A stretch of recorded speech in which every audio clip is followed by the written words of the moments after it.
বন্ধুরা, কেমন আছো সবাই? আশা করি তোমরা সকলেই বেশ ভালো আছো। আর আমিও তোমাদের দোয়ার ফজিলতে বেশ ভালো আছি। তো আজকে তোমাদের জন্য নতুন একটা গল্প নিয়ে চলে এসেছি, যে গল্পটা আজকে তোমাদের বিনোদন দিতে চলেছে। তাই তোমরা এই গল্পটা স্কিপ করে শুনবে না। তোমাদের কাছে আমার একটাই রিকোয়েস্ট, এত কষ্ট করে তোমাদের জন্য বিনোদন দিব বলে গল্প তৈরি করে আপলোড করে থাকি, সেটা যদি তোমরা অল্প একটুতেই শুনে বের হয়ে যাও তাহলে কিন্তু পুরো হিস্ট্রিটার মর্ম বুঝতে পারবে না। তাই গল্পটা পুরোপুরি শুনবে, তাহলে অনেক বিনোদন পাবে, অনেক ভালো লাগবে তোমাদের। যে চলো মূল কথায় চলে যাওয়া যাক। বন্ধুরা, আমার নাম কাকলি। আমি ঠিক যখন কলেজে পড়াশুনো করতাম, এই বয়স অর্থাৎ পুরো যৌবনকাল, যুবতী বয়স, এই সময় আমার বাবা আমাকে হঠাৎ করে বিয়ে দিয়ে দেয়। কিন্তু আমার ঠিক বিয়ের 1 বছর পূর্বেই আমার মা মারা যায়। আমার একটা ছোট ভাই ছিল, ওর নাম পিয়াস। পিয়াস খুব নম্র ভদ্র, কথা কম বলে। মা 1 বছর মারা যাওয়াতে ওর মনটা আরো সবসময় ক্ষীণ গম্ভীর হয়ে থাকতো। আমি যা হোক যে 2 দিন ওই সংসারে ছিলাম, ওর কোনো অভাব, মায়ের অভাবটা বুঝতে দিইনি। ওর মন খারাপ দেখলে সেটাকে আমি সবসময় চেষ্টা করতাম ওর মন ভালো রাখার জন্য। কিন্তু এখন একটা চিন্তার বিষয়, বাবাও বিয়ে শাদী আর করতে চাচ্ছে না। আর আমারও হঠাৎ করে বিয়ে ঠিক হয়ে বাবা বিয়ে দিয়ে দিল। আমি স্বামীর ঘরে চলে গেলাম। কিন্তু আমি স্বামীর ঘরে ঠিক সংসার করছি প্রায় 1 বছর হয়ে গেছে।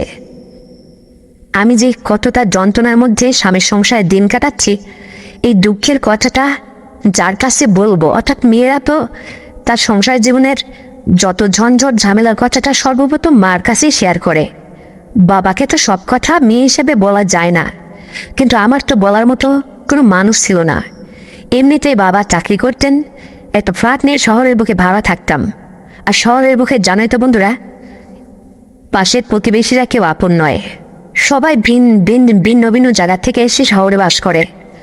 গ্রামের ব্যাপার হলো সেটা চালা দেয় একে অন্যের আত্মীয় স্বজন। কেউ কারোর কাছে দুঃখে সুখের কথা বলার সুযোগ পায়, কিন্তু আমার বেলায় একদম ঠিক তা ছিল না।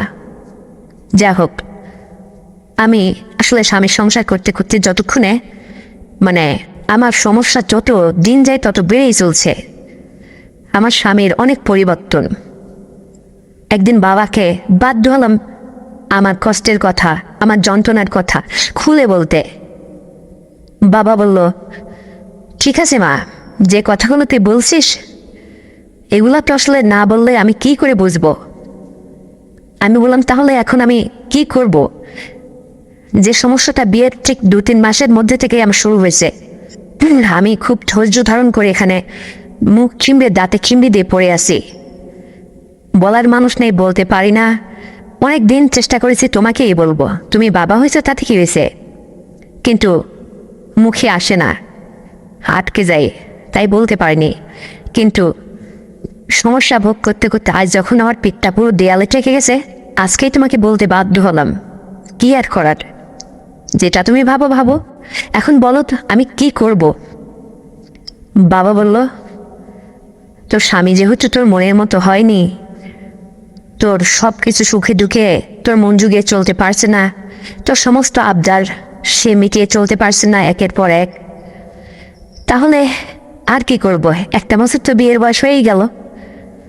তবে সন্তানাদিও যেহেতু হয়নি, তুই যদি মনে করিস না মা যে ওখানে তোর পোষাবে না বা বাকি জীবনটা হয়তো এইভাবে কষ্টেই যাবে, তুই আমার একটা বড় আদরের মেয়ে, তোর সুখ না হলে আমি সেখানে কি করে রাখবো? যদি খুবই সমস্যা হয় তাহলে বাসায় চলে আস। আমি বাবার কথায় একমত হয়ে গেলাম যে এই কথাটা যদি আগে বলতো না, তাহলে এতটা দিন আমার এখানে থাকতে হতো না। আমি বাসায় চলে আসলাম হুট করে, স্বামীকে না জানিয়ে। শ্বশুর শাশুড়ি সবাই কেমন যেন আমার সাথে আচরণ করত। অর্থাৎ এক কথায়, একটা মেয়ে যখন শ্বশুর বাড়িতে যায়, স্বামী স্ত্রীর দাম্পত্য জীবনে স্বামী যদি স্ত্রীকে তার সমস্ত ইচ্ছে চাহিদা পূরণ করে মিটিয়ে না চলতে পারে, তখন ওই মেয়ে বা ওই বউয়ের সমস্ত কাজে কর্মে অমনোযোগী হয়ে যায় এবং খিটখিটি মেজাজ হয়ে যায়। ব্যাপারটা অনেক গভীরের, তোমরা তো বুঝতেই পারছো আসলে আমার কিসে কম ছিল। যা হোক, বাবার সিদ্ধান্তে আমি বাবার বাড়িতে চলে আসলাম। বেশ কয়েকটা দিন যেতে লাগলো। তারপরে হঠাৎ করে আমি বাবাকে বললাম, বাবা একটা কথা বলি তোমাকে, আমি কি তোমার মেয়ে?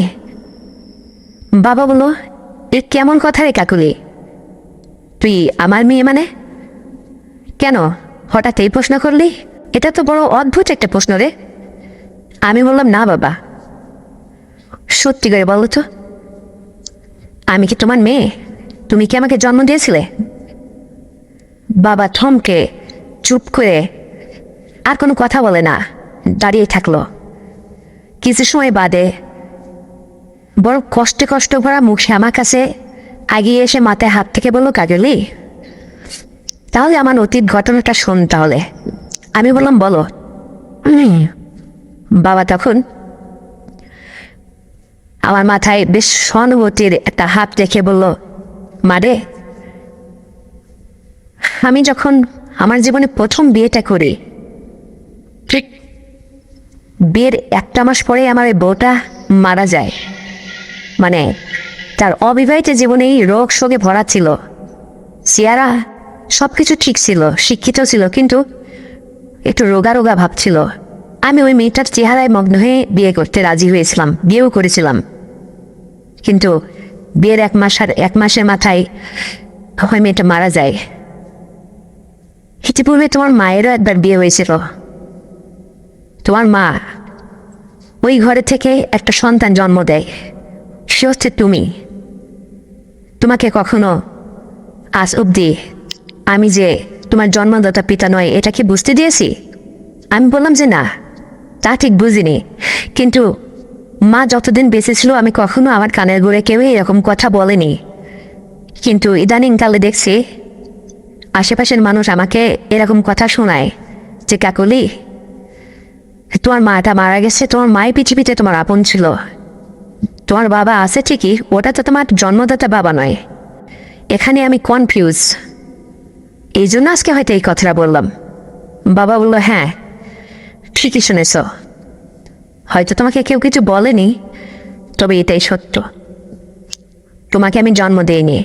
তোমার মা তোমাকে হাতে করে আমাদের বাসাতে আসলো, এবং বিয়ের আগে সত্যটা এটাই ছিল যে আমি যদি তোমাকে সহ তোমার মাকে মেনে নিতে পারি আমার জীবনে, তাহলে তোমার মা আমার সাথে বিয়ের পিড়িতে বসবে। আমি রাজি হয়ে বিয়ে করেছিলাম। কিন্তু মারে, আমি তো কখনো সেভাবে তোমাকে সেই চোখে দেখিনি। তুমি আসলে আমাকে ভুল বুঝো না। তোমার মায়ের একটা সময় গেছে অসহায়ত্ব, তার পাশে আমি ঠিকই দাঁড়িয়েছিলাম, কিন্তু সেও যেহেতু আমার জীবনে থাকলো না, চলে গেল। ওই যে আমাদের পিয়াস, শুধু ওকেই আমি জন্ম দিয়েছি, তবে তোমাকে নয়। কিন্তু আমাকে তুমি পর ভেবো না, আমি তো তোমাকে সেই ধরনের কষ্ট দিনি বা সেই ধরনের কথার অবাধ্য হইনি বা সেই অসৎ বা সৎ বাবার মতো আচরণও করিনি। তবে তুমি হঠাৎ এরকম প্রশ্ন কেন করলে মা? আমি বললাম, বাবা আসলে অন্য কিছু ভেবে নিও না, আমি তোমাকে এই জন্যে প্রশ্ন করলাম, তাহলে আমার জন্মদাতা বাবা কি বেঁচে আছে? বাবা বলল, হ্যাঁ সে বেঁচে আছে, তবে আজ পর্যন্ত সে কোনোদিন তোমার মায়ের বা তোমার সংবাদ বা খোঁজ খবর কখনো কারো মাধ্যম দিয়ে জানতে চাইনি। আমি বললাম, তাই তুমি তো অ্যাড্রেসটা দিতে পারো? বাবা বলল, হ্যাঁ আমি দিতে পারি, কিন্তু দেব না। আমি বললাম, কেন দেবে না?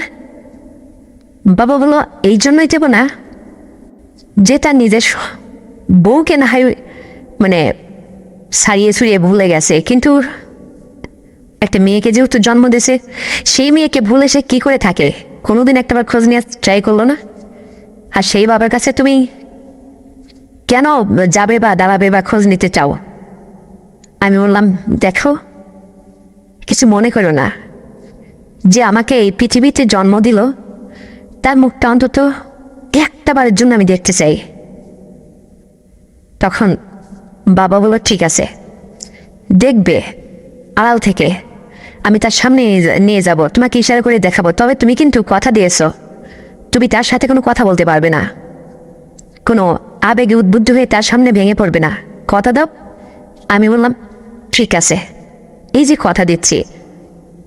তারপরে যাই হোক বাবার সামনে ওনার কাছে গেলাম, দেখি ওনার শহরের পাইকারি সিট কাপড়ের বিশাল দোকান, অনেক কর্মচারী দোকানের মধ্যে বসা, আর উনি গ্যাস টেবিলে বসে আছে। বাবা ওখানে আড়াল থেকেই আমাকে দেখে বলল, ওই যে ব্যক্তিটা দেখছো গ্যাস টেবিলে বসে আছে ভদ্রমতো, উনি হচ্ছে তোমার জন্মদাতা বাবা।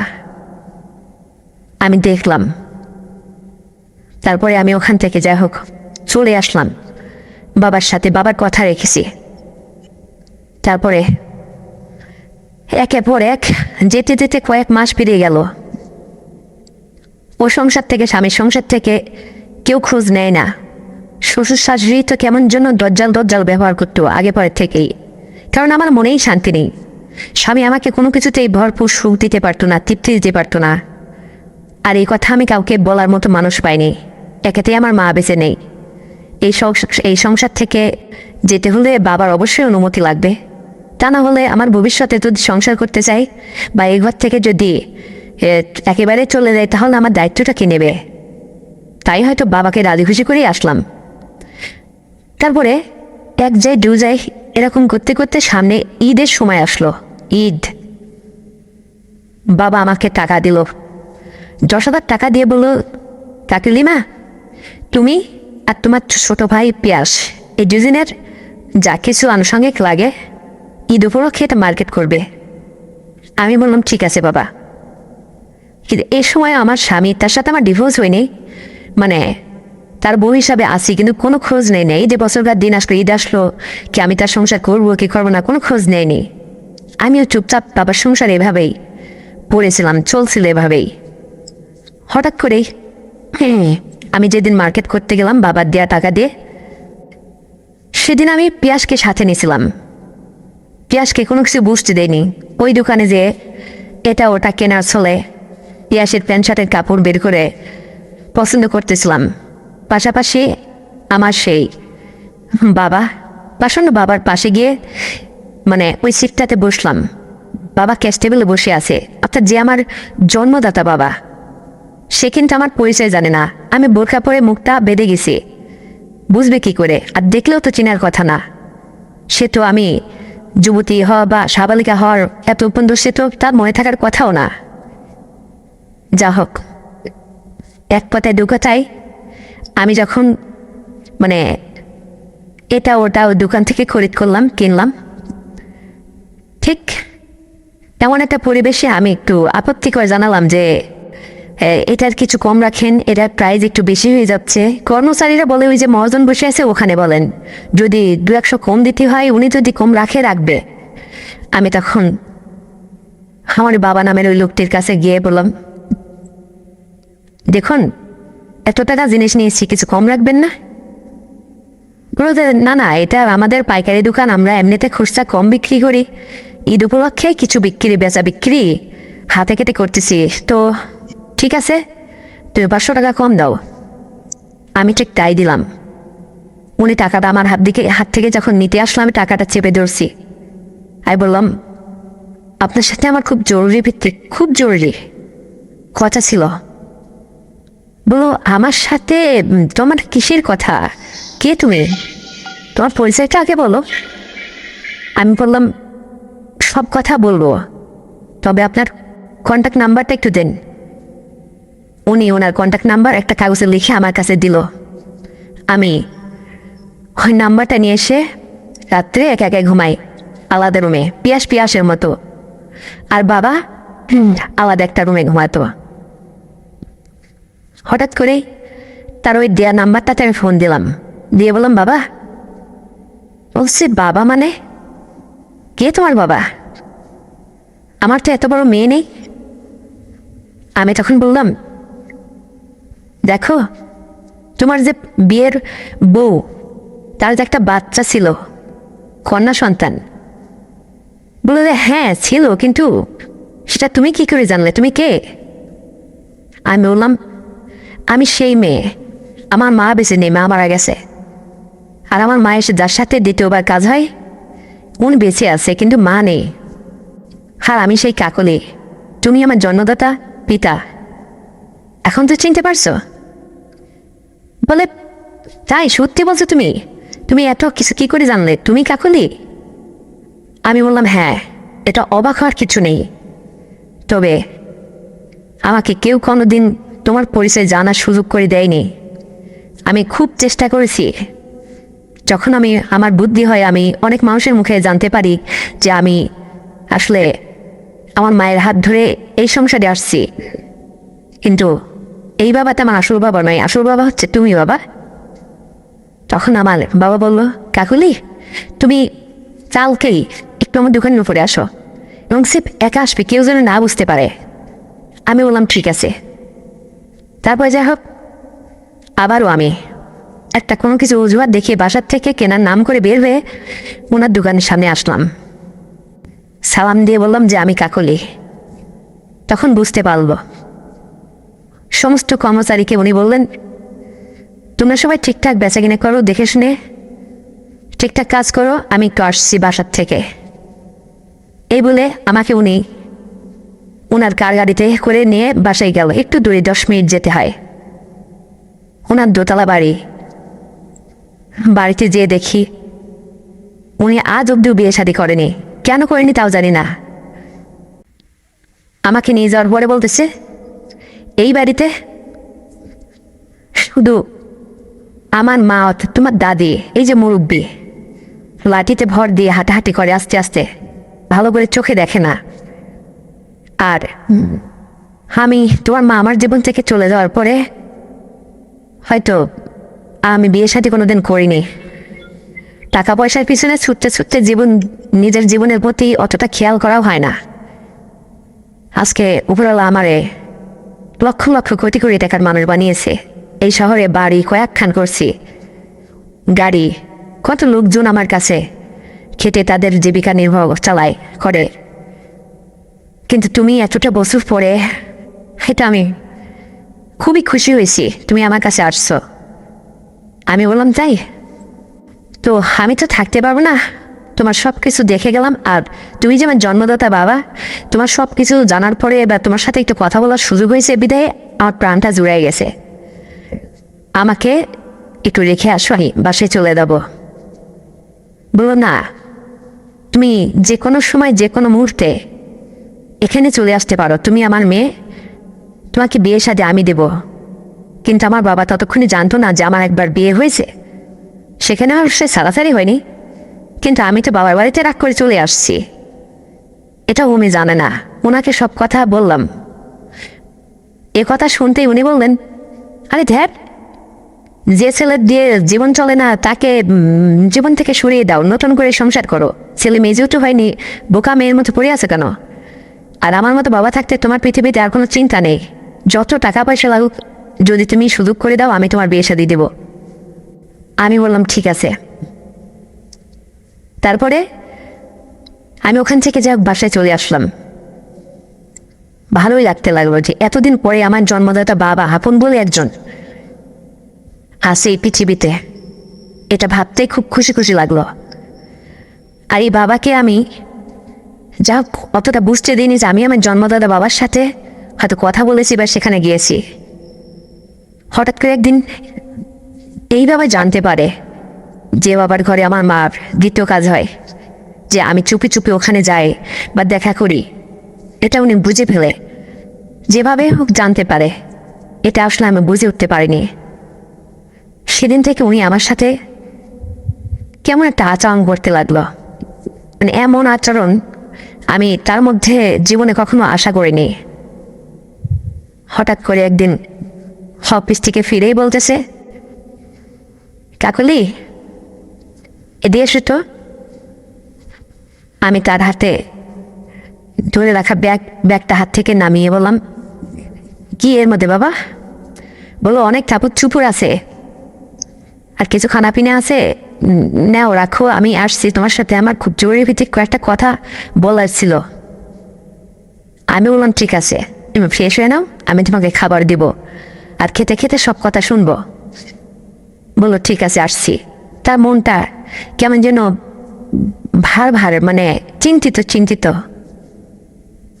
হঠাৎ করে আমাকে বলতেছে যে কাকলি, তুমি আমাকে নিজের মনের কাছ থেকে আলাদা করে দিচ্ছ দিনে দিনে, ক্রমেই দিন যাচ্ছে, ক্রমেই তুমি আমাকে পর ভাবতে শুরু করছো। নিশ্চয়ই তুমি আমার কথা বুঝতে পেরেছো। মানে তুমি তোমার জন্মদাতা বাবা, তার সাথে একবার না দেবে না, বারংবার দিয়ে সাক্ষাৎ করছো এবং সেখানে গিয়ে নিজের পরিচয় সব কিছু বিলাই দিয়েছো। তাহলে এতগুলো বছর আমি যে তোমার দায়িত্ব নিয়ে লালন পালন করলাম, উনি কোথায় ছিলেন? উনি তো একবার খোঁজ নিয়ে, আরও মানুষ চেষ্টা করলে হারানোর জিনিস পৃথিবী যেখানে তা খুঁজে বের করতে পারে, উনি চেষ্টাই করে দেখেনি। আর সেই বাবার সাক্ষাৎ পেয়ে তুমি আমাকে ক্রমেই দূরে ঠেলে দিচ্ছ। তুমি আগের মতো আমার টেক কেয়ার করো না, আগের মতো আমাকে ডেকে ডুকে খেতে দাও না। এটাই বুঝতে পারছি। আমি তার কথা শুনে অবাক হয়ে গেলাম। আমি বললাম দেখো বাবা, এইরকম কিছু না, তুমি কিছু মনে করো না। হ্যাঁ, আমি তার সাথে দুবার সাক্ষাৎ করেছি এবং আমার কথা বলার ইচ্ছে জাগছিল, তাই কথা বলেছি। তার মানে এই নয় আমি তার উপরে নির্ভরশীল হয়ে গেছি বা তার কাছেই আমার সব কিছু আত্মসমর্পণ করছি, তোমাকে আমি বলে যাচ্ছি, এটা ভেবো না। বলবো না, আমার বোঝার আর কিছু নেই। পর কখনো আপন হয় না। ওই যে দেখছো না আমাদের পিয়াস, পিয়াস কিন্তু কখনো আমাকে ছেড়ে কোথাও যাবে না। কিন্তু তুমি যেহেতু তোমার জন্মদাতা পিতার খোঁজ পেয়েছো, আজও কানক তুমি ঠিকই তার কাছে চলে যাবে। তার মানে তুমি আমার আপন কেউ না, পর। আর যে সম্পর্কটা ধরে তুমি এখন ডাকছো, এটা একটা মিথ্যে আশ্বাস, মিথ্যা বাহানাটা। আমি বললাম এটা ভুল কথা তোমার বাবা, এভাবে বলো না। আমার মা বেঁচে নেই, তোমার হিজলায় বড় হয়েছি, তোমার কাছেই আসি, তাই বলে এটা ভাবা তোমার উচিত নয়। বাবা বলেন হ্যাঁ উচিত না, কিন্তু আমি ভাবতে বাধ্য হচ্ছি, কারণ তুমি সেখানে গেলে সেই হারানো বাবার কাছে, যখনই তুমি বারবার যাচ্ছ আমার চোখের আড়াল করে যাচ্ছ, আমাকে জানাচ্ছ না, একটাবার জানানোর প্রয়োজনও মনে করলে না। আমাকে একটাবার রিকোয়েস্ট করেছিলাম, আমি তোমার বাবার কাছে তোমাকে নিজে দেখায় নিয়ে আসলাম, কিন্তু তারপর থেকে নিজের চোখ খুলে গেছে, এখন নিজে নিজে যাচ্ছ। তার মানে কি? আস্তে আস্তে দেখবো যে তুমিও আর বাসায় ফিরোনি, যার ধামায় তার চাল চলে গেছে। এটা কি ঠিক হচ্ছে? তোমার প্রতি কি আমার কোনো দাবি দায়িত্ব কিছুই নেই? আমি তার কথায় আর উত্তর দিতে পারিনি, চুপ করেছিলাম মাটির দিকে মুখ নিচু করে। সে লাস্ট কথা বলল, ঠিক আছে, তুমি আমার সাথে যা আচরণ করতে শুরু করছো, এখন থেকে মনে রাখবা আমিও তুমি যা দেবে আমিও তা ব্যাগ দেব, এবং সেটা আজকের থেকে শুরু। আমি তবুও কিছু বললাম না। আমার মা খুব সুন্দরী মহিলা ছিলেন, তার ঘরের মেয়ে।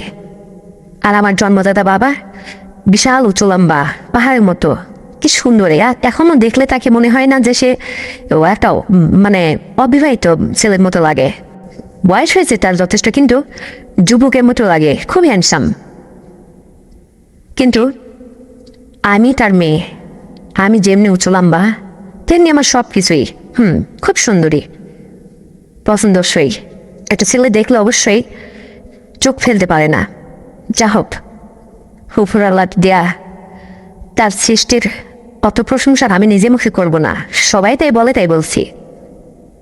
তো হঠাৎ করে একদিন ঝড় বৃষ্টির রাতে, রাত গভীরে, ওনার মনে যে এসব কি চলছিল, শয়তানি বাসনা, তার আমি জানিনি। আমি সরল মনেই ছিলাম। আমি আমার রুমে আলাদা ঘুমাতাম, পিয়াসের রুমে, বাবা আমার পরের রুমটাতেই ঘুমাতো।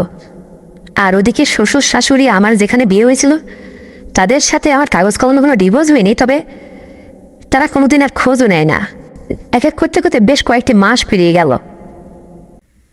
আমি বড় চিন্তিত ছিলাম। বাবা আমাকে, যার আন্ডারে আমি বড় হয়েছি, পালিত বাবা, সে আজকাল আমাকে ভুল বুঝতে শুরু করেছে এবং পরিষ্কারভাবে বলে দিয়েছে আমি তার সাথে যে আচরণ করব সে আমাকে এরকম আচরণটাই রিটার্ন করবে। ব্যাপারটা আমার কাছে খুব কৌতূহল, অদ্ভুত। আমি নিজের মনের কাছে চলাফেরায় কোনো শান্তি পাচ্ছিলাম না। সবসময় ছোট ছোট টেনশন কাজ করতো, চিন্তিত থাকতাম যে সত্যি তো উনি তো আমার জন্মদাতা বাবা নয়, আমিও পর উনিও পর। তো সেই সময় আমি একটা এরকম যুবতী মেয়ে এই বাড়িতে থাকি, সেও প্রায় যুবকের ন্যায় ধরতে গেলে 52-53 বছর বয়স হবে, কিন্তু বিয়ে শাদী করেনি। পর ভেবে যদি কিছু একটা মানে এরকম কিছু হয়, ভাবছি নানানটা, সত্যি তাই হলো। ওই যে থেমে গেলাম, হঠাৎ ঝড় বৃষ্টির রাতে, মানে গভীর রাত্রে, রাত বেশ হয়েছে, প্রচণ্ড ঝোড়ো হাওয়া বইছে, সাথে ছোট্ট সিলসিলা বৃষ্টি হচ্ছে, ঠান্ডা ঠান্ডা ভাব। বাবা আমাকে দরজায় এসে নক করে ডাকলো, বললো কাকুলি জেগে আছো? আমি এক ডাকেই, মানে আমি ঘুমাইনি তো, প্রায় রাত 12:30 একটা বাজতে যাচ্ছে। আমি ডুসমুস করে প্রথম ডাকে উত্তর নিয়ে বললাম যে না, আমি তো এখনো ঘুমাইনি। কেন? বলো যে তুমি একটু এদিকে আসো, পিয়াস এখন ঘুমাচ্ছে, তোমার সাথে দুটো গুরুত্বপূর্ণ কথা আছে আমার। আমি বললাম ঠিক আছে, আসছি। এই বলে খুব চিন্তিত মুখটি তার সামনে তার রুমে গেলাম। হুট করে বিদ্যুৎ চলে যায়, রুমটা বিদ্যুৎ অন্ধকার হয়ে যায়। কিন্তু আমাকে সে ডেকে নিয়ে যেয়ে বলল যে কাকলি, সত্যি কি হাস্যকর একটা ব্যাপার, তাই না? আমি বললাম তার মানে কি? কি হাস্যকর ব্যাপার? কি বলছে সব যাতা? বলছে না, আমি তোমাকেই বলছি, তুমি তোমার বাবাকে পেয়েছো, তোর মা চলে গেছে, আমি তো তোমার কেউ না। সত্যি তুমি মুখ দিয়ে যেটাই যতই বলো, আসলে সত্যিকার অর্থে আমি পর, তুমিও পর, তুমি অন্যান্য মেয়ে, আমি আলাদা একটা মানুষ। আমি বললাম হ্যাঁ, এটা আদি সত্য কথা। তাই বলে মনের কাছে তো আমি তোমার উপর আস্থা করি, তবে হঠাৎ এত রাত্রি কথা বলার জন্য রাখছো? বলে যে না, আরও কিছু কথা আছে। ইতিপূর্বে তার বালিশের পাশে হেলান দিয়ে রাখা অ্যান্ড্রয়েড ফোনটা, তার স্ক্রিনে আমার চোখ চলে যায়। দেখি সে ওই সমস্ত ভিডিও দেখছে। বুঝতেই তো পারছো বিকট সাউন্ড হচ্ছে, মানে বিরক্ত করে। আমি চোখটা লজ্জায় নামিয়ে সরিয়ে ওদিক ফিরে বললাম যে কি বলে, তাড়াতাড়ি বলো, ঘুম পাচ্ছে, না হয় কাল শুনবো আবার। বলে যে না, যাচ্ছ কোথায়? তোমার সাথে আমার আরও কথা আছে, আমার মনের অবস্থাটা ভালো নেই, আমাকে একটু বোঝার চেষ্টা করো। মানে কোনোদিন তার কাছে আমি এটা আশা করিনি। সত্যি ছেলেরা যদি এই সমস্ত কিছু ভিডিওতে যদি দেখে, তার ভিতরে তো পরিবর্তন আসাটাই স্বাভাবিক। আর সেদিন নৈরাত্রে সত্যি তার মনে এরকমটাই হয়েছে। আর উনি ফারাজ করে পরিচয়টা আমার সাথে থেকে ভিন্নতা করে নিল যে উনি আমার আপন কেউ না, আমিও তার রক্তের সম্পর্কের কেউই না। এটা উনি বারবার বলছে। তার মানে কি? তার মানে এটাই দাঁড়াচ্ছে যে উনি আমার সাথে ঠিক অন্য একটা বিহেভ করবে। এক পর্যায়ে আমি ওখান থেকে ডুমরে মুছড়ে বললাম না ঠিক আছে, আমি বুঝতে পারছি তোমার মনের যে অবস্থা, আমি একটা যুবতী সুন্দরী মেয়ে, তবে তুমি থাকো, আমি কাল সকালে তোমার সাথে কথা বলবো, এত রাত্রে আমি তোমার সাথে কথা বলতে চাচ্ছিলাম না। আর তাছাড়া বিদ্যুৎ চলে গেছে, রুমটা অন্ধকার। সে বলে যে হ্যাঁ অন্ধকার, তাতে কি হয়েছে, তুমি আর কিছুক্ষণ থাকো। এক কথায় দু কথায় বিদ্যুৎ চলে আসলো, রুমটা পুরো আলোকিত হয়ে গেল। আমি তাকে কোনো পাত্তা দিইনি, সোজা আমি আমার রুমে চলে এসেছি। কিন্তু সে দরজা আটকে দিল, বললো ঠিক আছে কাল দেখা যাবে। আর সে রুমটা যখন আটকাই দিছে, আমি আমার রুমে এসে না ঘুমাইয়ে ঠিক 10-15 মিনিট পরে হাঁটি হাঁটি পা করে তার দরজার পাশে এসে মাইসারি মারছিলাম যে আসলে তার মনে সব কি চলছে, আর সে যে সমস্ত ভিডিও দেখছে কি হচ্ছেটাকে কি করছে উনি দেখি তো। ছোট্ট জানালা, আটকানো জানালার ছিদ্র দিয়ে তাকিয়ে দেখি সে খেসতেছে, মানে ওইটা দেখছে, হাত দিয়ে ফেলছে, ওইটা বের করে দিচ্ছে। তার ওইটা বিশাল বড় এবং অনেক মোটা লম্বা। কিন্তু দুঃখের বিষয় সে বিয়ে শাদী করেনি। তার ওইটা দেখে তো আমার মনের মধ্যে খুব লোভ জাগলো। দারুণ, মানে সেই সুন্দর, অনেক লম্বা, কি সুন্দর মোটা, কিন্তু তার মনটাও বেশ সহজ সরল, তার মনটাও অনেক বড়, সেও যেমনি উঁচু উঁচু লম্বা। তবে আমার জন্মদাতা মা, উনি মারা যাওয়ার পরে উনি বিয়ে শাদী করলো না। আর আজকে যেহেতু আমার বিপক্ষে উনি ঘুরিয়ে দাঁড়িয়েছে, আমি এটাই ভাবতেছি যে উনি চাইলে যে কোনো মুহূর্তে আমাকে যে কোনো পরিস্থিতির শিকার হতে পারে। এটাই আমি নিয়ে চিন্তিত, আর ঠিক তাই হতেই চলেছে। জানালা ছিদ্র দিয়ে তাকিয়ে দেখি উনি বারবার ওটা দেখে হাতে মারছে, আর ওটা বেশ বড় আকারে, তো মোটাও ছিল যথেষ্ট। কি সুন্দর, আমি ওটা দেখে মানে খুবই মুগ্ধ হয়েছি। পরে আমি রুমে যাই, রুম থেকে ফের হাসি কাশি দিয়ে, মানে এমনি একটু মানে কাশি দিতে দিতে সাউন্ড শব্দ করতে করতে তার রুমে আসি আবারও, এসে দরজায় নক করি। মানে আমার আর দর্শ হয়েছিল না, ভালো লাগছিল না। তারপর বললো যে কাকুলি তুমি আসছো, তুমি না চলে গেলে, ঘুমাওনি? আমি বললাম যে না, ঘুম আসছে না, তুমি যে না আজকে কেমন একটা বিয়ে করছো আমার সাথে। বললো যে হ্যাঁ কি করব, আমার জায়গায় যদি তুই থাকতিস তাহলে তুই ঠিক এটাই করতিস। আমার মনের অবস্থানটা একটু বোঝ।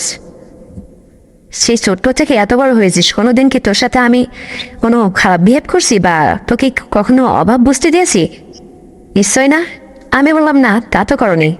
তবে তোর কাছে কি কোনো আমি আপত্তিকর কোনো কিছু জানিয়েছি? বললাম যে না, তাও জানো নি। তবে যে, তখন বলে যে হ্যাঁ, তবে আজকে আমার মনের বিরুদ্ধে যা চলছে, তোকে আমি কী করে যে বলি আর কী করে যে বোঝাই, কিছু বুঝে উঠতে পারছে না। আমি বললাম থাক, আর বাহানাটা করতে হবে না, এদিকে আছেন স্যার। এই যে স্ক্রিনে ওসব কী চলছে, ওটা কী দেখছেন? ও কী দেখছ? আরে হাতে মারছে, এটা শরীর খারাপ করে না? এটা হাত দিয়ে এটা করতে নেই, স্বাস্থ্যের ক্ষতি হয়। কাজে লাগানোর নামে খুঁজতেই ওইটা দিয়ে করছে। খুব সুন্দর তো বানিয়েছ, সব উপরওয়ালা দিয়ে। আমার তো দেখে আর দর্শ হয়েছে না, তাই আবার আমি বলো যে আরে তুমি সব কী করে জানলে, কোত্থেকে দেখলে তুমি? আমি বললাম আমি সব দেখছি। আমি চলে আসার ঠিক 5 মিনিট পরে উকি দিয়ে তোমার এই আটকে রাখা জানালার পাশে দাঁড়িয়ে ছোট্ট সিদ্দুল দিয়ে সব তোমাকে ফলো করছে। তুমি কি দেখছো, কিভাবে চলছো, কিভাবে তোমার সময়টা কাটছে, এটা দেখলাম। তাহলে তুমি এতদিন এভাবেই চলছো, এটা ঠিক না। বলে দিয়ে স্যার আর কী করবো, আমার তো কোনো ব্যবস্থা নেই। আমি বললাম না, ওটা করতে হবে না, এতটা দিন আমি এখানে আসি, এতক্ষণ ধরে তুমি আমাকে যে কথা বলছো, এখন আমি তোমারে বলছি, বিশ্বাস করো। তোমাকে ওই বাবা নামের শব্দটা ধরে ডাকতে ইচ্ছে করছে না। শুনে বললেন কেন? আমি বললাম দেখো, আমাকে যে বাড়িতে বিয়ে দিয়ে পাঠিয়েছিলে, আমার স্বামীর যদি এরকম ম্যাবিলিটি থাকতো, আমি যা আজকে স্বচক্ষে দেখতে পেয়েছি তোমার মধ্যে, আমি নিশ্চয়ই ও ঘর থেকে আসতাম না। ঠিক আমার এটারই অভাব ছিল। আজকে তোমার এটা স্বচক্ষে না দেখলে আমি বুঝতামই না, ব্যবধানটা খুঁজেই পেতাম না। আমার খুব ইচ্ছে করছে। বললো তাই, তাহলে দেরি করছিস কেন? তোকে যেহেতু সারাটা জীবন আর্থিকভাবে সহযোগিতা করে আসছি, কোনোদিন অভাব অনটন কি জিনিস বুঝতে দেয়নি, তো সমস্ত ইচ্ছে আমি পূরণ করেছি, আবদার পূরণ করেছি। তবে আজকে যদি তোর মনে হয় কোনো ইচ্ছে থাকে, আমি সেটাও হয়তো পূরণ করব। তুই তেমন মনের অবস্থানটা বুঝতেই পারছিস। পাশাপাশি তোরও তো দরকার। দেখ না কতটা দিন তুই এখানে এভাবে আসিস, মনটা কেমন হয়ে থাকে তোর। আমি বললাম হ্যাঁ থাকে, তবে সত্যি করে বলো, বৈধতা একটা জিনিস, দেশে আইন বলে একটা কথা আছে, সেটার বিরুদ্ধে যাতে না যায়, চূড়ান্ত সিদ্ধান্ত নাও। আমার সাথে একটু হিসেব নিকেশে বসো। উনি বললেন তাই, ঠিক আছে বলো। আমি বললাম শোনো, আসলে মানুষ একজনকে অপরিচিত মানুষকেও যদি ডাকে, হয়তো ভাই, আঙ্কেল, দাদা, খালু, মামা, একটা কিছু বলে ডাকে, ডেকে নাম ধরে তো দেখা যায় না। মনে করো আমার জীবনে ঠিক তুমি তাই। আমার মা যেহেতু এ ঘরে আসছিল, সে আর বেঁচেই নেই তো, আর আমি যেহেতু তোমার জন্মের কেউ না, আমি অন্য, আমার বাবা বেঁচে আছে, আমি অন্যের মেয়ে। তোমার সাথে আমার কোনো ব্লাড কানেকশন নেই, বা আমি তোমার পর, তুমিও আমার একদম সেফ পর। আমি যদি আমার জন্মদাতা বাবার কাছে চলে যা, সে যদি জায়গা দেয়, পৃথিবীর কেউ কিন্তু আটকে রাখতে পারবে না, তুমিও ঠেকাইতে পারবে না। শেষে কি দাঁড়ালো? তুমি পরই থাকলে। তাই বলি কি, সব জায়গায় ঠিক আছে, লাইন ক্লিয়ার। তোমার কষ্টটা আমি বুঝতে পারছি, আমাকে এত বড় করছো। তোমার এই দেয়া ঋণ কিছুটা যদি আমি পরিশোধ করতে পারতাম, নিজেকে একটু হালকা লাগতো। উনি খুব খুশি। বলে, তাহলে আয়, আর দেরি করছিস কেন? তুই আমার অবস্থাটা বুঝতেই পারছিস। আর বিশ্বাস কর, আজকে যা তুই সচক্ষে দেখছিস, আমার স্ত্রীটা চলে যাওয়ার পরে এইভাবেই আমার দিনটা কাটছিল। হাতের কাজ দিয়ে সেরে সেরে চলতাম, কিন্তু করার তো কিছু নেই। রাত আসলেই নিজেকে বড় একা লাগে। তখনই মোবাইলে এরকম দেখি, আর ওটা হাতে মেরে বের করে দিই। কী করবো, ভালো লাগে না। পরে নিজে যখন মনটা শান্ত হয় তখন, কিন্তু এটা আর কতকাল বল? তাছাড়া তোকে একটা কথা বলি, দেখতো এই ছবিগুলো দেখতে পাচ্ছিস মোবাইলে? আমি বললাম, কই দেখি, কার ছবি? এখন দেখি ওই প্রত্যেকটা ছবি আমার। আমি বললাম, বাবা এসব কি রে? তা আমার ছবি সব? এই তুমি এই ছবিগুলো কোথায় পেয়েছো? বলে যে, তুই যখন স্নান করতে যেতি, আমি গোপনে এই দেখ, এই বোতাম ক্যামেরাটা ওখানে লাগিয়ে রাখতাম। যতক্ষণ তোর গোসলটা শেষ না হতো, স্নান করাটা শেষ না হতো, অতক্ষণ আমি দেখতাম। এই ভিডিওটা এখানে আমি সরাসরি ট্রান্সফার করে নিয়ে আমি আস্তে আস্তে এটা দিনে দিনে দেখতাম, আর এভাবে হাতের কাজ চলছিল। আর তাছাড়া ওখান থেকে কিছু কিছু করে শর্ট করে পিক করে ছবি করে করে একে রাখছি। যখন ইচ্ছা হয় তখন আমি তোরে দৌড়ে দৌড়ে দেখি। তোকে নিয়ে দীর্ঘদিন আমি জল্পনা কল্পনায় বিশাল বড় ভালোবাসার একটা উদার মনের পাহাড় তৈরি করেছি। কিন্তু কাকুলি, আমি জানি সত্যটা যেদিন ফাঁস হবে, তুই তোর আসল বাবার পরিচয় পাবি, জানতে পারবি, সেদিন তুই ঠিকই পর উড়াল পাখির মতো তোর নিজের জায়গায় চলে যাবি। আমি পরই থাকবো। তুই যে আমার মেয়ে নয়, তুইও তোর মতো আলাদা করে নিবি নিজেকে। তখন আমার সব বৃথা। আর তুই আজকে যেরকম দেখতে শুনতে, তোর সব কিছু আমার মন ছুঁয়ে গেছে। তুই যে আমার কল্পনার রাজ্যে সবসময় আসিস, তার কথা শুনে আমি তো পুরো অবাক। এসব কি চলছে এসব? তার মানে আমার কোনো কিছুই তার দেখা পাদ নেই? তাহলে আর কি? আমি বললাম, ঠিক আছে, দেখো তাহলে আমি কাজী অফিসে গিয়ে আমার ওই আগের পক্ষের ওই ব্যাপারটা আমি কাগজ কলমে ওইটা পরিষ্কার করে দিই। উনি বললেন, কেন?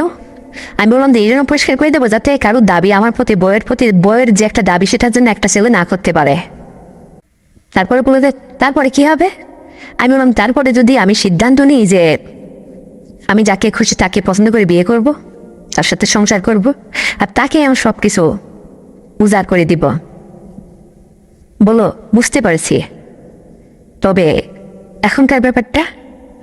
আমি বললাম যে, এখনকার ব্যাপারটা আমি এখন সলভ করে দেব। তোমার কষ্টটা দেখে আর আমার ভালো লাগছে না।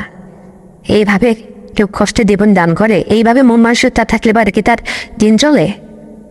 তাছাড়া সংসারের যাবতীয় কিছু আমি তো খুব খেয়াল খুশিতে ম্যানেজ করে চলছি, মেনটেন করে চলছি। কখনো তোমার কিন্তু আমি এইভাবে দেখিনি। আজ যেহেতু বুঝতে পারছি, এই রাত গভীরে, অর্ধেক মাঝরাত, ও রুমে পিয়াস পড়ে পড়ে ঘুমাচ্ছে। নাও, তোমার মনের কি ইচ্ছা আছে বলো, আর সেটা তাড়াতাড়ি সেরে নাও। আমি ঘুমাবো, তারপরে কালকে তোমার সাথে আমি কোর্টে যাব। সে যা হোক, লাইটটা নিভিয়ে দিয়ে, বুঝতেই তো পারছো, পুরো আধা ঘন্টা রেস্ট নিল। তারপর আবার মানে পর 2বার, সে কত সময় ধরে। তার ওটা না বেশ বড় মাপের ছিল। আমার প্রাণটা একদম ভরে গেল। আর আমি তো এই সুখটাই স্বামীর সংসারে পাইনি। এইরকম সুখী হতে পারলে কি আর আমি স্বামীর সংসার ছাড়তাম? আজকে আমার জীবনের এই গতিকে আসতো না। আমার যে জীবন যৌবন উপরওয়ালা দান করেছে, সেখানে আমার জন্য যা সঠিক কিছু দরকার তা আমি ঠিক ওই স্বামীর মধ্যে পাইনি। আর এটা দিনের পর দিন শুয়ে শুয়ে অনেক কষ্ট নিয়ে এই সংসারে চলে আসছি। আর আজ কি যেহেতু তার মধ্যে এরকম কিছু দেখতে পেয়েছি, আমি আসলে এটাই ধার্য করলাম যে এটাই আমার লাগবে। আর এই জন্যই আমি আর কোনো বাধা নিষেধ কোনো কিছু আপত্তি করছি না। আমার টানটা ফুরিয়ে দিল। খাটের এক সময় যে ঘ্যাঁকর গ্যাকর গ্যাগর গ্যাগর ঢক ঢুক, মানে রুমের মধ্যে যে একটা ঠাস ঠুস একটা বিকট শব্দ আওয়াজ, এটা কেমন যেন অর্ধেক রাত্রি তো। ইয়াস কিভাবে যেন ঘুম থেকে উঠে পড়ল। উঠে মানে আপু হাপু করে ডাকছিল। আমি তো আমার রুমে নেই। আমি তাড়াহুড়ো করে সমস্ত কিছু সেরে বারান্দায় দেড়টুকুত করে আমি আমার রুমে ঢুকে পড়ি। তারপরে বললাম, পিয়াস, হ্যাঁ ডাকছো, কিছু বলবে? পিয়াস তখন উঠে বললো, হ্যাঁ তুমি রুমে ছিলে না? আমি বললাম যে না, আমি একটু বাথরুমে গেছিলাম তো, এই জন্য। কিছু হয়েছে? কিছু লাগবে তোমার হঠাৎ এত রাত্রে?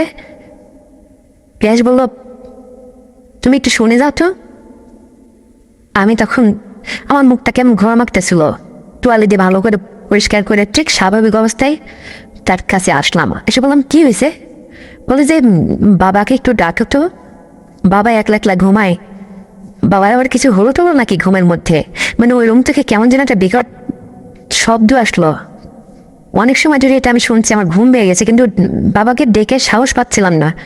তুমি একটু দেখো তো। আমি বললাম, ঠিক আছে, দেখছি। ওনার দরজাতে খোলাই ছিল, আমি কোনো রকম মেলে আসছি। আমি যে বললাম যে না না, সে তো উঠছে, আমি গায়ে টুকা দিতেই উঠে পড়ছে, কোনো সমস্যা নেই। ওই বলছে যে ওই যে খাটের কেমন যেন শব্দ মনে হচ্ছে ঢোল করে বাচ্চা ওই রুমে, কি যে হয়েছে? আমি বললাম, ও এরকমই, উনি ভারী মানুষ তো, নড়াচড়া করে শুয়েছে, হয়তো খাটটা পুরনো হয়ে গেছে এই জন্য এরকম। তুমি শুয়ে পড়ো, চিন্তা করো না, সব ঠিক আছে তো, আর কিচ্ছু নেই, ঘুম। পিয়াস ঠিক তখন ঘুমিয়ে পড়ল। ঠিক ফজরের আজান পড়বে পড়বে, মানে প্রায় 4টা বাজবো ভাব। পিয়াস আবারও পিয়াসের রুমে সামনে এসে দেখি, মানে নাক ডেকে ডেকে পড়ে পড়ে ঘুমাচ্ছে, গভীর ঘুমিয়ে আছে পিয়াস। কিন্তু ও পাশে একজন আর এ পাশে আমি, দুদিনের চোখে সারা রাত ঘুম নেই। আমার আবারও অবুঝ মনকে বুঝাইতে পারিনি, মনের মধ্যে অনেক কিছু বলতে লাগলো, আনচান আনচান করতে লাগলো। আমি আবারও তাকে বললাম যে ঘুম আসছো নাকি? বলে যে না, ঘুম কি আর আসে আজকে? আজকে যেন আমার একটা স্বপ্নের রাত যাচ্ছে। কতকাল পরে যে আমি কি বলি, আজকে অনেক সুখে আছি, শান্তিতে আছি, অনেক জল্পনা কল্পনায় আরো মেতে উঠছি। মানে মনে হচ্ছে যেন আমি সারাটা জীবন যাকে গোপনে গোপনে কত ছবি উঠালাম, ভিডিও করলাম, কত কিছু দেখি, আস্তে সেটা বাস্তবায়ন হয়ে গেল, এটাই ভাবছি। তবে যে রাত পোহানো পোহানো ভাব, তুমি আবারও আসলে কিছু বলবে?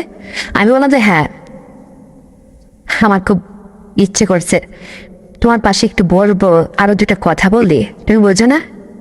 এ কথা বলতেই আবারও একবার। তখন বললাম কি, এই খাটটা না বিকট আওয়াজ করে, কেমন যেন ভাল লাগে না, পুরোই ঘুমতো। ইয়াস ওদিক থেকে কেমন যেন এরকম নড়াচড়া শব্দ পেলে ভয় পায়। বললো যে হ্যাঁ সত্যি তো, আমরা আসলে ভুল করেছি। তারপর ঠিক ফ্লোরে বিছনা দিয়ে ওখানেই যাক একটাবার ওখানে শুয়ে গল্প টল্প করে সব সেরে সুরে খুব শান্তি মুখরিত ভাবে রুমে আসলাম। তারপরে রাত পোহালো, সকাল হলো। পাক পবিত্রতার সহিত রান্নাবান্না সেরে তাকে অফিসে বের করে দেওয়ার পাশাপাশি বিয়াস সে চলে গেল বের হয়ে, আর আমি তার সাথে কাজে অফিসে গেছি কোর্টে পড়ে। সেখানে গিয়ে আমার যে শ্বশুরবাড়ির মানে সম্পর্কটা ওটা একবারে ক্লিয়ার করে দিলাম, হিসেব মেকেজটা কাগজটা পাঠিয়ে দিলাম। তারপরে আমি বাসায় আসলাম, উনি যে অফিস করে বিকালে ফিরল। এবার ওনাকে বললাম, দেখো আমি তোমার সমস্ত ইচ্ছে, তোমার সারা জীবনের স্বপ্ন আমি বাস্তবায়িত করেছি, আর সেই জায়গা থেকে আমি অনেক সুখী। এটাই আমার জীবনে পাওনা ছিল বা এটাই চেয়েছিলাম। আর এই অভাবেই আমি ওই সংসার থেকে চলে আসলাম। সেখানে ভাত কাপড় টাকা পয়সার কোনো অভাব ছিল না সে সংসারে। এখন আমার একটা কথা রাখতে হবে। উনি বলল, কি কথা? আমি বললাম যে দেখো, আমার আসল যে বাবা, আমার জন্মদাতা বাবা, তার কাছে আমি 2-3 বার গেছি এবং আমার সমস্ত পরিচয় বার্তা উনি সব কিছু পরিষ্কারভাবে, আর সেখানে আমি গেলে অন্তত আমার জায়গা আছে, আমার যা ইচ্ছে, আমার যা চাওয়া সে সব কিছু মেনে নেবে।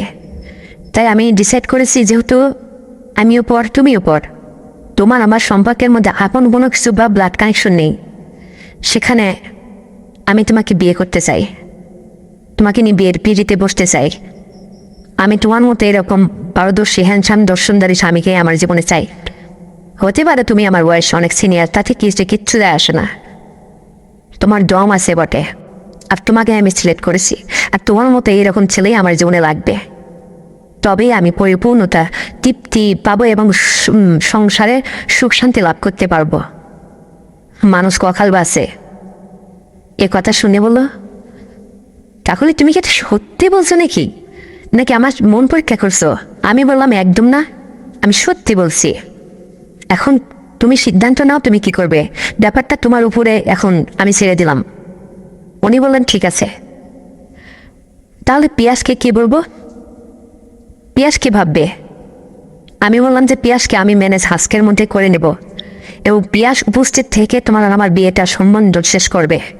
বলো, ঠিক আছে, তুমি যদি পিয়াসকে ম্যানেজ করতে পারো তাহলেই হবে। তাছাড়া ওর কাছে ব্যাপারটা একটু অন্যরকম না। তুমি ঠিক যেভাবে আমাকে সম্পর্কের ব্যাপারটা বুঝিয়ে দিয়েছো, তুমি এভাবে পিয়াসকে একটু ব্রেন ওয়াশ করে নাও। না, আমি ঠিক ওনাকে অফিসে পরের দিন বের করে দেওয়ার পরে পিয়াসকে বললাম, পিয়াস আজকে তো কোথাও যেতে হবে না, বাড়িতে থাক। পিয়াস বললো, কেন? আমি বললাম, তোর সাথে আমার খুব জরুরি কয়েকটা কথা আছে। বললো, ঠিক আছে, আমি আজকে কোথাও যাব না, আব্বু বাসার থেকে বের হলেই আমি তোমার সাথে কথায় বসবো। কি কথা? যাক, ওনার বাবাকে বাড়ি থেকে বিদায় করে দিয়ে পিয়াসের সাথে আমি আলাদা করে একটা রুমে চা করে খেতে খেতে ওর সাথে কথায় বসলাম। বললাম, পিয়াস, আমার জীবনে এই ঘটনা, তুই আমার মায়ের পেটের ভাই নই, আমিও তোর বোনও নই। পিয়াস তখন বুঝতে পারলো আমার সব কথা শোনা শেষে। পিয়াস বললো, হ্যাঁ সত্যিই তো, কারণ আমার বাবা শুধু আমাকেই জন্ম দিয়েছে, তোমার যেহেতু বাবা বেশি আছে, তুমি বলছো তুমি সব খোঁজ খবর জানো, সেখানে চলে গেলে কিন্তু তোমার আমার সম্পর্কের ব্যবধানটা অনেক, মানে পর আপনের তোর কিচ্ছু নেই এখানে। বুঝলাম তুমি আমার কেউ না, আপন কিছু একটা নাম ধরে ডাকার দরকার তাই ডাকি, কিন্তু তুমি কি বলতে চাইছো? পিয়াসের কথাই আমি বললাম, দেখো পিয়াস, তোমার বাবা আমার কেউ নয় সম্পর্কে। বললো, হ্যাঁ এটা তো ঠিক, তবে শরিয়া অনুযায়ী ওনাকে যদি আমি আমার জীবন সঙ্গিনী করি, এটাই আমি তোমার সাথে আলাপ করতে বসছি, তোমার কি কোনো আপত্তি আছে? বললো, কি, এটা কি করে সম্ভব? তুমি না সারা জীবন তাকে অন্য সম্পর্কে ডাকছো? আমি বললাম, হ্যাঁ, মানুষকে ওই যে কোনো কাকা ভাই আঙ্কেল যে কোনো একটা কিছু করে ডাকতে হয়, তাই আসলে ওনার সাথে তো আমার রক্তের সম্পর্কে কিছু নেই, তবে ওনার আর আমার ব্যাপারটা দুজনের মধ্যে মিট হয়ে গেছে, শুধু তুমি হলেই হয়ে যায়, যেহেতু এই ফ্যামিলির মেম্বার তুমিও, আর এখন তুমি ছোট নিয়ে বড় হয়েছো, বুঝতে পারো। তুমি বলো, তার ঘর নিয়ে হয়ে যদি তার সংসারে আমি থাকি, তোমার কি কোনো আপত্তি আছে? গ্যাস তখন গম্ভীর হয়ে, মানে ওদিকটা মুখটা ফিরে বলো যে আমাকে একটু ভাবতে দাও, ব্যাপারটা কেমন যেন আমার কাছে গরমের মনে হচ্ছে, তা কি করে সম্ভব? আমি বললাম যে হ্যাঁ, আগে তুমি ভেবে তারপরে আমাকে জানাও। ইয়াস ভেবে ভেবে ভেবে ধুম ধরে থাকলো, তারপরে বলো, হ্যাঁ, আজকে থেকে আর আমি আগে তোমাকে যে সম্পর্কে ডাকতাম সে সম্পর্ক ধরে আর ডাকবো না। তাছাড়া আমি আমার বাবাকে বলেছি অনেক দিন যে এই সংসারে কাকলির যদি বিয়ে হয়ে যায় তাহলে তোমার আর আমার রান্না বান্না খাওয়া দাওয়া কে করাবে? উনি তাও শোনে না, বিয়ে শাদী করে না। তুমি যে কয়টা দিন শ্বশুর বাড়ি শাশুড়ি বাড়িতে গেছিলে, সেই কয়টা দিন একটা মেয়েকে টাকা দিয়ে ভাড়া করে রাখছিল, তুমি আসার পরে তাকে বিদায় করেছে। এখন তুমি যদি এখানে থাকো তাহলে তো ভালোই হয়, তোমাকে আমার হাতছাড়া করতে ইচ্ছে করে না। আর যেহেতু তুমি তোমার বাবার পরিচয়ও পেয়েছো আসল বাবার, সেখানে যদি তুমি যাতায়াত করো বা সেখানেই চলে দাও, এই কাজটা না করতে দিলেও তো সেখানে চলে যাবে, তখন কি হবে? আমি তো তোমাকে একবারে হারাতে চাই না। তুমি যে সম্পর্কেই হোক আমাদের সংসারে থাকো, আমি রাজি আছি, আমি নিজে থেকেই বিয়েটা সম্পন্ন করব। পিয়াস রাজি হয়ে গেল। ওর বাবা যখন বাড়িতে আসলো সব কথা খুলে বললাম। ওর বাবা বলল, ঠিক আছে, তুমি তো ভালোই পারো একজনকে ম্যানেজ করতে। আমি বললাম যে হ্যাঁ, পারবো না কেন, জীবনে চলার পথে কারোর সাথে তো অন্যায় করে চলিনি, তবে যে বললো ঠিক আছে। শেষ কথায় বলবো যে শোনো কাকুলি, এখন রাত 10টা পার হয়ে গেছে। পিয়াস যখন গভীর ঘুমাই একটাবার আমার পাশে দুজন বসে কথা বলে যে, হ্যাঁ বুঝতেই তো পারছো, কাল যেহেতু বিয়ের পরেতে বসবো তুমি আর আমি, সেখানে আপত্তি করে কি লাভ? আমি বললাম আচ্ছা গো ঠিক আছে, তুমি ঘুমাও, আমি সময় সুযোগ করে আসবো। যখন 11:30 12টা, আমি দরজায় দাঁড়িয়ে পিয়াসকে 2টা ডাক দিয়েছি জোরে করে, দেখি কোনো সারা শব্দ নেই, শুধু নাক ডাকানো আওয়াজ। মানে ও আবার বেশি রাত জাগতো না, গভীর পড়াশোনা শেষে গভীর ঘুমিয়ে পড়তো। আমি কনফার্ম হলাম যে পিয়াস খুব করে ঘুমিয়ে পড়ছে। তখনই আমি ওনার আবারও পাশে যাই, আগের দিনের মতো আবার ওই রকম দুবার, কত সময় ধরে। আমার এত একটা সুখময় সময় সেটা, না আমার যেন প্রাণটা ভরে যায়, কত মানে এই জীবনে আমার প্রথম এইভাবে আমি পরিপূর্ণতা পেয়েছি। খুব আনন্দিত, দম আছে বেচারার, সহজে হয় না। যাই হোক, সে একবার ইয়ে করার পরে পরের আবারও খেয়াল লাগবে, আর আমার ওইটাই দরকার।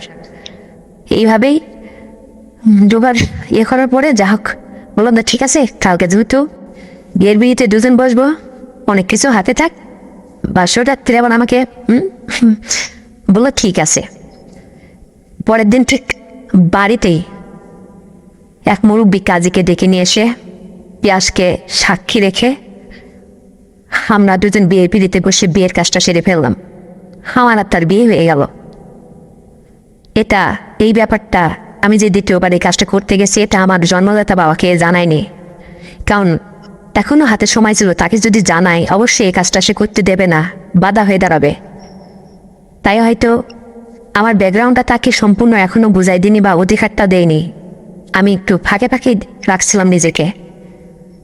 তারপরে তার সাথে সংসার করতে করতে তাকে বললাম তাড়াতাড়ি একটা সন্তান দিবে, যাতে আমার আসল বাবার কাছে আমি যাতায়াত করতে পারি, এবং তার যাতে এখানে তোমার মতো এরকম আমার বয়সের ব্যবধান দেখে যাতে তার মনে অন্য কোনো প্রশ্ন না জাগে। যখন আমাদের সংসার বা পরিপূর্ণ একটা সংসার হবে, তখন যেন উনি আর কোনো এর উপরে নাক গলানোর সুযোগ না থাকে বা না পারে। বলো তোমার বুদ্ধি আছে।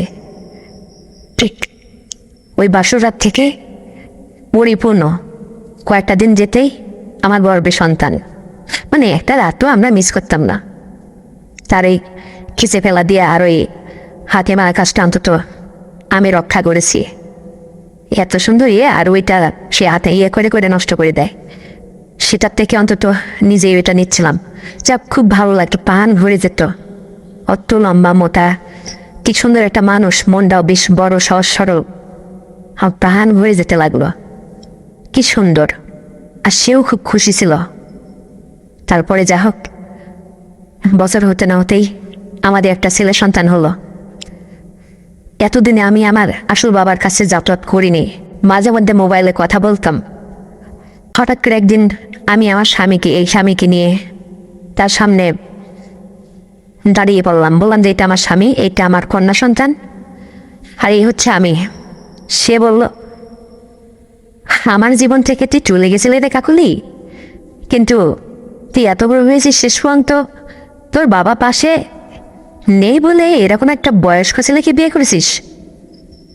অর্থাৎ আমার আসল বাবা ভাবছিল যে এটাই বুঝে আমার বিয়ের স্বামী, তাকে এটা বুঝতে দিইনি আমি। বললাম যে হ্যাঁ, এখন আমি সুখে আছি, আমার সন্তান হয়েছে, এটা তোমার নাতি ছেলে, সব দেখে যাও, সে খুশি। এক পর্যায়ে আমার স্বামী মানে তার শ্বশুরের কাছে যাতায়াত করতো বা আমিও যেতাম সেখানে। এইভাবে চলতে চলতে আমার লাইফটা কেটে গেল। তো বন্ধুরা, আমার এই গল্পটি আজকে এই পর্যন্তই ছিল। তো আমার জীবনের পরিপূর্ণ একটা চিত্র তোমাদের মাঝে তুলে ধরে পরিবেশন করলাম গল্পের মাধ্যমে। আশা করি তোমরা এই গল্প থেকে অনেক কিছু বুঝতে পেরেছ, শিখতে পেরেছ এবং বিনোদনও পেয়েছ। তোমাদের আসলে মূলত আমি বিনোদন দিতে চেয়েছি, যে সুন্দর একটা ঘটনা যদি সাজিয়ে ট্যাগ করে বলতে পারি তাহলে তোমরা অনেক খুশি হবে, অনেক বিনোদন পাবে মনের কাছে। আর এই রকম প্রতিনিয়ত বিনোদনমূলক ভিডিও পেতে চ্যানেলটিকে এখনই সাবস্ক্রাইব করে দাও, ভিডিওতে একটা লাইক দাও আর এই ভিডিওটা শেয়ার করে দাও যাতে অন্যরা দেখতে পারে। কথা আর এখন বাড়াবো না, আমার গল্প আজ এতটুকুই ছিল। তো আগামী ভিডিওতে আবারও তোমাদের সাথে দেখা হবে, কথা হবে, ফিরছি খুব শীঘ্রই। ততক্ষণে সবাই তোমরা ভালো থাকবে, নিজের খেয়াল রাখবে, এই প্রত্যাশায় এখানেই বিদায় নিচ্ছি। Till then take care.